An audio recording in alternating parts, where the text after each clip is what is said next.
사랑하는 교구장, 구역장 여러분 안녕하세요. 예, 오랜만에 다시 구역장 공부 영상으로 이렇게 드리려고 합니다. 뭐 여러 가지 일로 핑계 대면서 좀 잘 못했는데 오랜만에 이렇게 다시 하면서 함께 우리 성경 공부 함께 들어가도록 그렇게 하겠습니다. 자, 우리 지난주에 했던 우리 말씀 검을 주러 왔노라 마태복음 10장 34절에서 42절까지의 말씀 가지고 함께 같이 말씀 살펴보도록 하겠습니다. 자, 우리 주보 보시면요. 때로는 예수님의 말씀이 아주 과격하게 들립니다. 오늘 본문도 대놓고 평화를 깨겠다는 말씀처럼 들리고 검을 들고 싸우겠다는 의지가 가득해 보입니다. 여러분 기억나시죠? 우리 읽었던 말씀, 저도 성경 봉독하면서 되게 불편하더라고요. 좀 그런 걸림이 되는 부분들이 참 많았잖아요. 그죠? 내가 이 세상에 화평을 주러 온 게 아니라 검을 주러 왔다라고 말씀하시고, 뭐 시어머니와 또 며느리가 대립하고 형제가 대립하고 그런 얘기들, 이게 예수님이 의도적으로 분란을 일으키고 싸움 일으키러 왔다라는 말씀처럼 들려서 1차적으로 본문을 읽을 때는 상당히 좀 불편하게 들렸던 것이 사실입니다.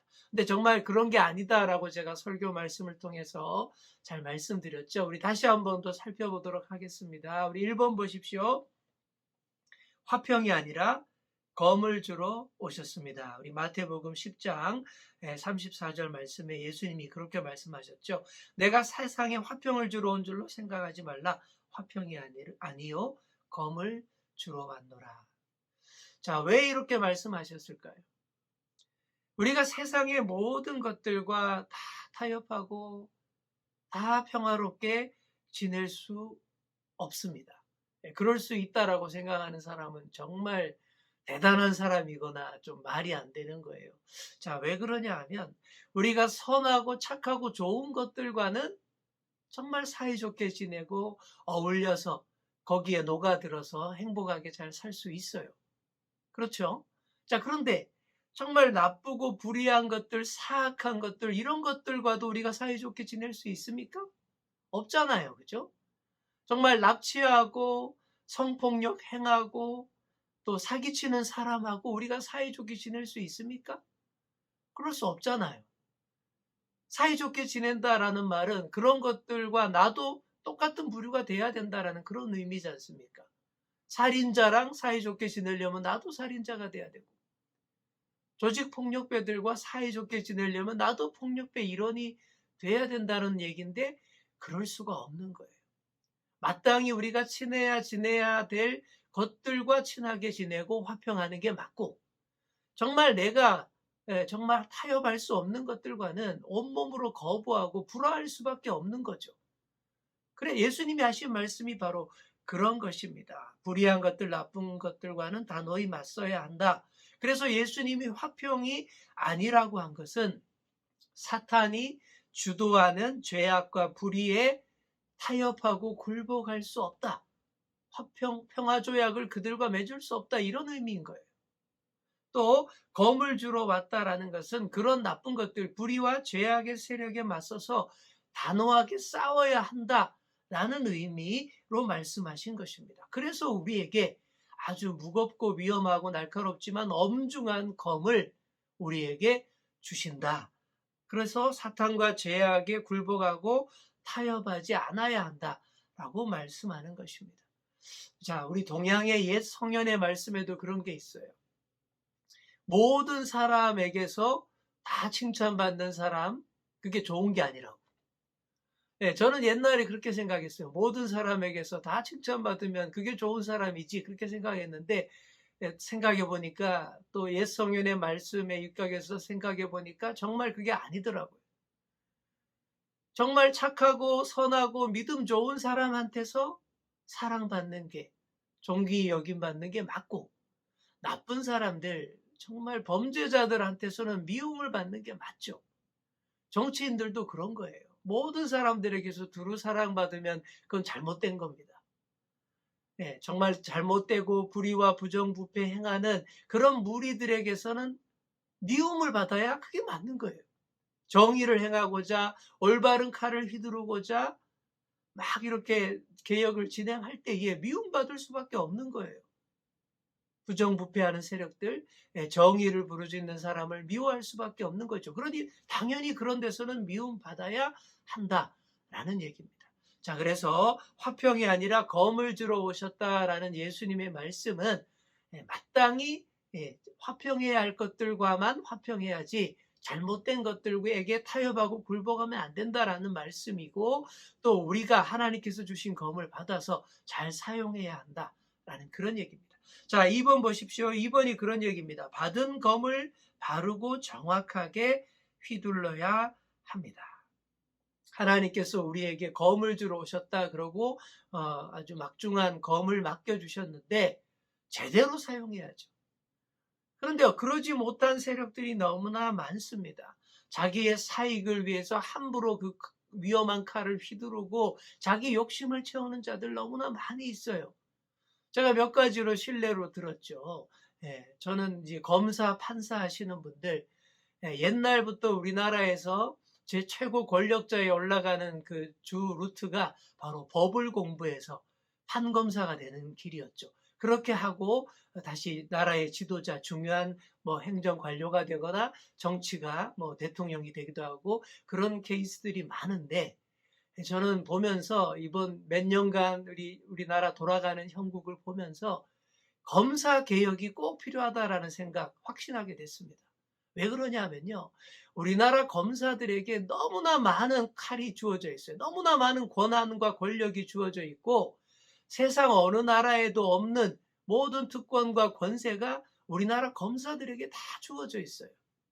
그러니까 현재 우리나라에서 최고 힘 있는 자들은 검사들인 것 같아요. 한마디로 그거죠. 검사하는 일이 뭐예요? 정죄하는 일입니다. 정죄하는 일이 솔직히 뭐 그렇게 썩 좋은 일은 아니잖아요. 죄를 정하고 너 죄인이지 그러고 죽이기도 하고 감옥에 가두기도 하고 살리기도 하는 그런 권세를 가졌다라는 건데, 이 정죄하는 권세를 자꾸 가지고 있다 보니까 하늘 높은 줄 모르고 정말 백성들을 섬길 줄 모르고 국민들을 위할 줄 모르고 자기의 사리 사욕을 위해서 그 자신들의 법지식과 모든 힘들을 사용하는 것을 봤습니다.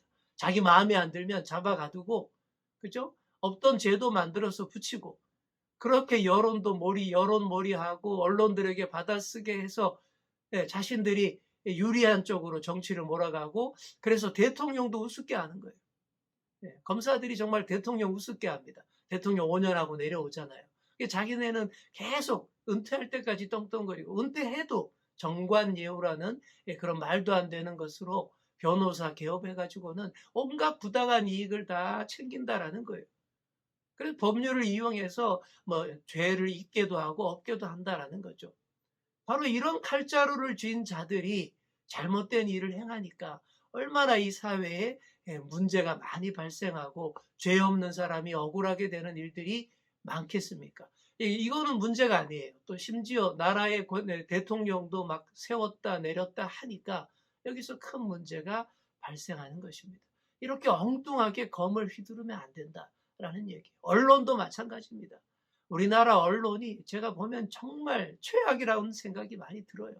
옛날보다 훨씬 더 합니다. 자신들의 이익을 위해서 돈 되는 기사만 쏟아내고 가짜 뉴스를 유포하고 국민들의 마음을 현혹시키는 그런 언론들의 행태를 보면서, 야, 정말 맡겨진 검을 자기 사익을 위해서 마음대로 휘두르는 불의한 무리다라는 그런 굉장히 이런 분노를 많이 느꼈습니다. 제가 설교 시간에 이런 얘기들 잘 다 하지 못해요. 왜냐하면 설교는 설교이기 때문에, 또 잘못 얘기하면 또 민감한 사항 잘못 얘기하면 정치 얘기한다고 또 그럴 수 있기 때문에, 뭐 이런 자리 빌어서 우리 알만한 우리 구역장님들 대상으로 이런 말씀 드립니다. 자, 요지는 칼자루를 함부로 엉뚱한 곳에 자기 사욕을 위해 휘두르면 안 된다라는 그런 얘기죠. 그럼 어떻게 휘두려야 됩니까? 세상을 지배하는 잘못된 구조, 비성경적인 가르침, 죄악을 향해서 이 맡겨진 검을 휘둘러야 합니다. 그리고 무엇보다도 그 배후 세력인 사탄 마귀를 향해 휘둘러야 합니다. 저는 그렇게 생각해요. 저 잘못된 가짜 뉴스를 쏟아내는 언론의 뒤에도 이 파리대왕 바알세불 사탄 마귀의 세력이 도사리고 있어서 속이고 있는 거예요. 속이고 이간질하는 영이 바로 이 사탄 마귀의 기본 속성입니다. 언론도 그렇고요. 또 판검사 뒤에도 이런 사탄 마귀가 배후 조종하고 있어요. 탐욕을 부려서 정권을 가로채도록 만들고 사람들을 죽게도 하고 살리기도 하는 그 권세를 마음대로 사용하게 하는 그 사탄 권세가 뒤에 있다라는 거예요. 그 배후 세력을 향해 휘둘러야 한다라는 얘기입니다. 자, 이렇게 그 검을 사용하다 보면 가장 가까운 가족들과도 불편해질 수 있다라는 거. 이게 참 가슴 아프고 참 답답한 현실입니다. 여러분 그러신 분들이 있죠. 믿지 않는 가족들이 우리의 교회 신앙생활과 헌신과 섬김을 힘들게 하는 경우들 많이 있잖아요. 뭐 옛날처럼은 아니지만 그래도 여전히 이런 어려움들 많이 있습니다. 그래서 예수님이 이 가족들 간의 이 불화에 대해서 본문에서 얘기하고 있는데 이 말씀이 문자 그대로 예수님이 일으킨 분란이 아닌 거예요. 사탄 마귀가 그 예수님의 하나님 나라에 대항하다 보니까 이런 불화가 생긴 건데 예수님이 일으키는 불화가 아닌 겁니다. 사탄 마귀의 대항 때문에 생기는 그런 불화인 것이고 그거를 이제 문학적으로 예언자적 감성으로 표현을 하다 보니까 이 성경 말씀에 좀 이렇게 좀 세게 좀 부정적인 이미지로 적혀 있는 건데 예수님 말씀은 그거예요. 우리가 예수님을 결단하고 각오하고 열심히 믿고 섬기다 보면 나의 제일 아끼는 가족조차도 나를 핍박하고 박해하고 죽는 자리로 고발하여 내어주는 그런 시대가 그런 대박해의 시대가 온다라는 그 표현을 예언자적인 감수성으로 이 본문에 담아낸 것입니다. 실제로 그렇게 됐어요. 이 마태복음서가 기록되던 시기가 대략 AD 한 75년에서 80년 그 정도인데요. 이때가 정말 예수 믿는 자들 신앙 공동체, 마태 공동체에 대한 핍박이 굉장히 심했을 때였어요. 그래서 믿는 유대교 회당에게로 내어주고 고발해서 넘겨주고 죽게 만들고 그런 일들이 많이 있었죠. 가족조차도 그렇게 했다라는 거예요. 그 현상을 예수님이 미리 예언하신 것입니다. 자, 그리고 또 한 가지 이렇게 용어가 과격하게 된 이유가 이게 전투 용어입니다. 예수님은 그 공생의 짧은 기간 보내시고 십자가 지셔야 돼요. 그럼 누가 남겨집니까? 아주 좀 어리버리한 예수님의 제자들이 남겨지게 되겠죠. 그들에게 용기를 북돋우는 말씀으로 이 대박해의 시기를 견뎌내야 한다라는 그런 아주 강한 이제 권고의 말씀 주시다 보니까 이게 전투 용어처럼 이렇게 말하게 된 거예요. 여러분 전쟁 영화 보면 그렇잖아요. 전투를 앞두고 지휘관이 부하들에게 아주 과격하게 말합니다. 한 놈도 남기지 마라 이런 얘기 그죠? 굉장히 분석해 보면 잔인한 얘기인데 뭐 포로는 필요 없다 모두 죽여라 뭐 그런 식으로 하는데 그게 다 전투를 앞둔 아주 극적인 용어인 것이죠. 오늘 이 말씀도 정말 예수님의 그런 전투를 앞둔 과격한 전투 용어로 용기를 북돋우는 말씀이다라고 생각하시면 되겠습니다. 자, 그래서 무엇보다 하나님 나라를 우리가 1순위로 하고 담대하게 나아갈 때 생명의 역사가 일어난다라는 사실 여러분 꼭 기억하시기 바랍니다. 자, 마지막 세 번째로 하늘의 상이 반드시 있습니다. 어떨 때 하늘의 상이 있을까요? 나의 목숨과 몸을 구하기 위해서 나의 이 육신, 이 몸뚱아리를 한껏 그렇게 사리지 않고 가장 소중한 나의 목숨과 몸까지 다 하나님 나라 위해서 드릴 수 있을 때 그런 자세로 나아갈 때에 하나님의 놀라운 역사가 일어날 수 있습니다. 하늘의 상이 반드시 있습니다. 그렇게 나아갈 때 내게 주신 성령의 검이 위력을 발휘해서 나로 인해 변화되는 사람들 많이 생기고 나로 인해 하나님 말씀 듣고 같은 대열에 나랑 같은 대열에 동참하게 되는 자들이 많아지게 된다라는 거예요. 그렇게 될 때 나도 하늘의 상을 받는 것이고 나의 이 전도를 통하여서 같이 믿게 된 자들에게도 하늘의 상이 있게 되고 이렇게 열심히 복음을 위해 수고하는 나에게 냉수 한 컵이라도 대접하는 자에게도 하늘의 상이 있게 된다. 하늘의 상은 참 후합니다. 하나님의 뜻을 위하여서 소중한 나의 모든 것들을 내어놓으며 나아갈 때에, 내게 맡겨주신 검을 올바르게 휘두를 때에 정말 놀라운 주님의 상이 있다라는 그런 말씀입니다.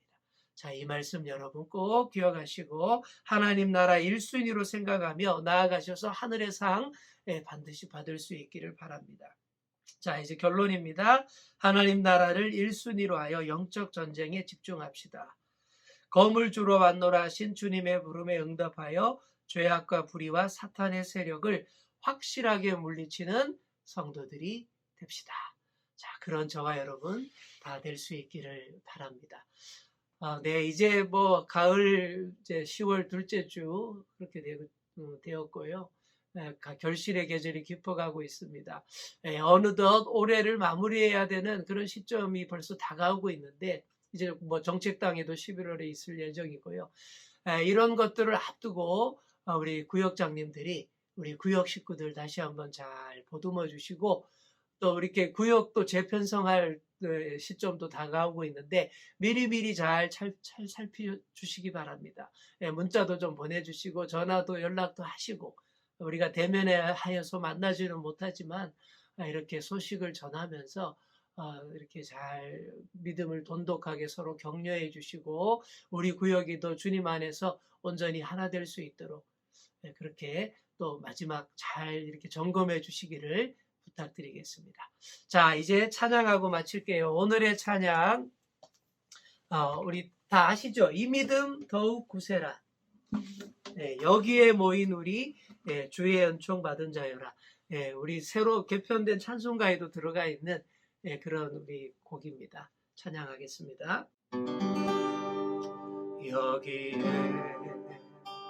모인 우리 주의 은총 받은 자여라. 주께서 이 자리에 함께 계시는 하노라. 언제나 주님만을 찬양하며 따라가리니 시험을 당할 때도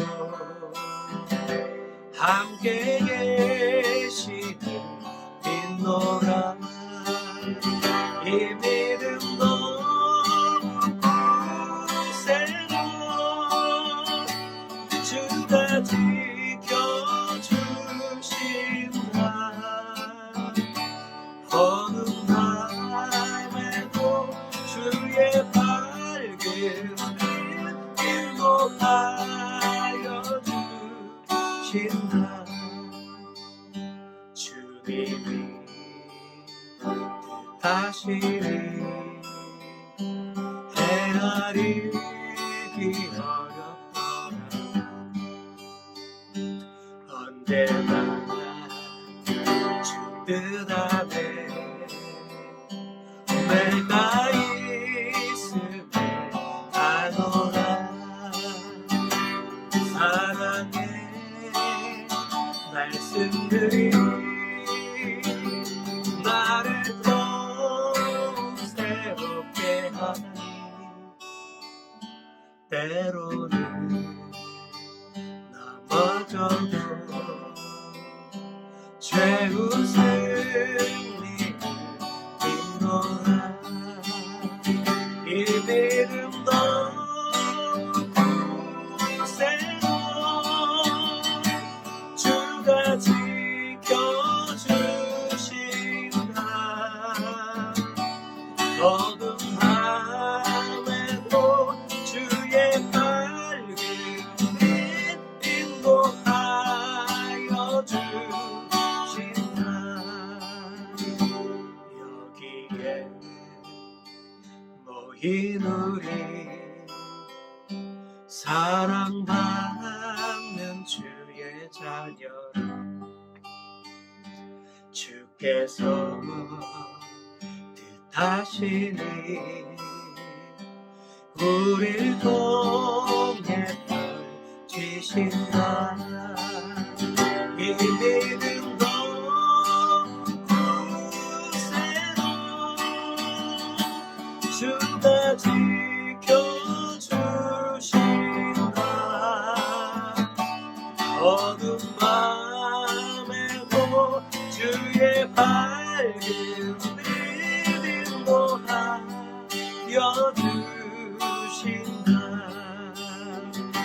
주의 뜻 이루어지는 날까지 믿음도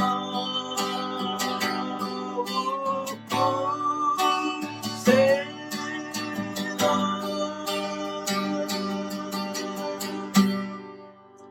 아멘. 우리 기도하겠습니다. 하나님 아버지 감사드립니다. 다시 구역장 공부 영상으로 이렇게 함께 참여합니다.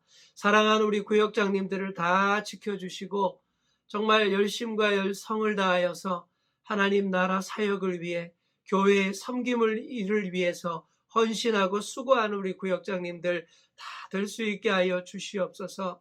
우리 구역 식구들을 주의 사랑과 은혜로 잘 보듬으며 살필 수 있는 우리 구역장님들 될 수 있게 하여 주시고, 그렇게 우리의 구역을 위해 섬기고 헌신할 때에 우리 구역장님들의 삶과 가정도 또 하고 있는 일들 가운데에도 주님이 크게 축복하여 주시고 역사하여 주옵소서. 결실의 계절 이 가을에 우리가 믿음을 더 돈독히 하고 모이기에 힘쓰고 하나님 말씀을 듣고 공부하는 일에 더 집중할 수 있는 우리 모두가 되게 하여 주옵소서.